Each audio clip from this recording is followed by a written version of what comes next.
Nongialam ka VPP kilami no klempat wai ka Jingialang Pynshai halor ka roster system ha ka ba lakhot da ka sorkar ha ka ni ka sngi thoding. Kite Nongialam ka VPP klepen pauru bakam mentoi pekin syong hapo ha bakam ya hap ekonong rem bakiyeng. Well, ni one ban the reservation. Namar ngin mla ban kren ya roster la ban kren reservation. No, how can we speak about the roster system if reservation is not being discussed? So that is what we've been insisting upon the government.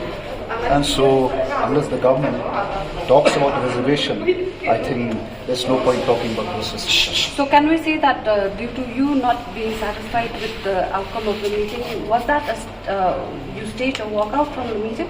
Well, there's no point, discussing about the roster system because, it's like putting the cart before the horse. So unless you talk about the reservation policy, roster system, discussing and spending time in the roster system, for us as a party, we feel it's just a waste of time. That can be implemented. Yes. That can be implemented easily by the different departments. They don't need to call us this meeting. It is not so complicated. It is not rocket science to understand the roster system.